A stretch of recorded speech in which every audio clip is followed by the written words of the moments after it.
What is up, everybody? Random Random Man here, aka RRM, bringing you another rapid movie review, aka RMR, and it is for challengers.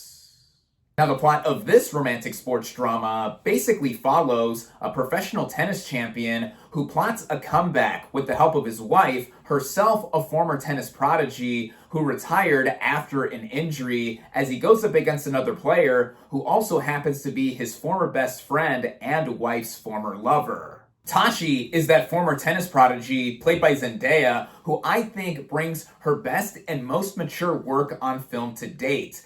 She is someone that is clearly the center of affection and attention for these two other leads, but is also someone who has clear desires, retiring after a career-ending injury, and is living out a lot of her tennis fantasies through her husband Art, played by Mike Feist, who is also fantastic here. He is trying to make something of himself and not wanting to be in the shadow of his wife, despite her not being on the court anymore. And then you throw in the former best friend slash former lover, Patrick, played by Josh O'Connor, and you bring in a character who is broke and down on his luck, trying to upend Art so that he can be stable and clearly still has feelings for Tashi. He rounds out this terrific trio who, when all three of them are together, shows off a relationship that is complex and kinetic, and when you break them up into pairs, it further adds on to how this is a thready throuple picture. And speaking of that, with this film's writing, it was done by Justin Koritzkis, who takes this idea of a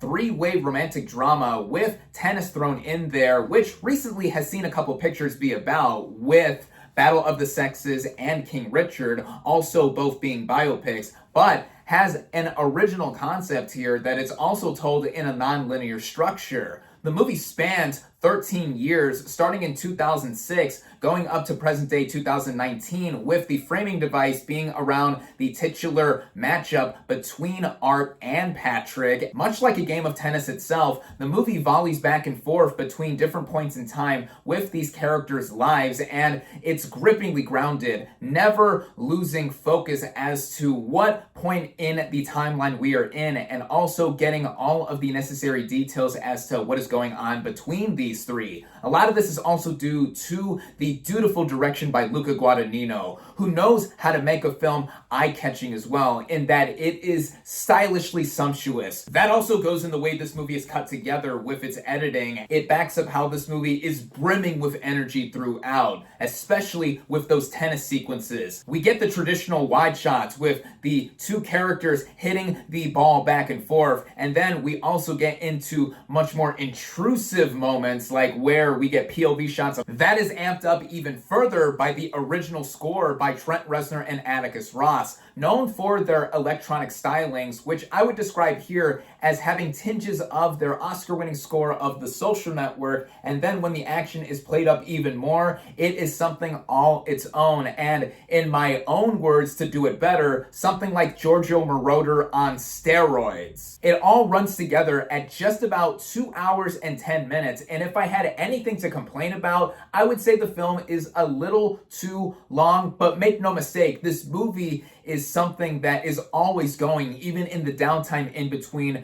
the characters being on the court. And when it gets to the final 10 minutes or so, it is among the most tense moments I have seen in any film lately, playing with slow motion and just all other aesthetics that this movie has in being something that is truly show-stopping, and it is something that is a true theater experience to witness. This is now my favorite film of 2024 thus far. I love this movie. I highly recommend it. With that, my final verdict for challengers is 4.5 out of 5 stars.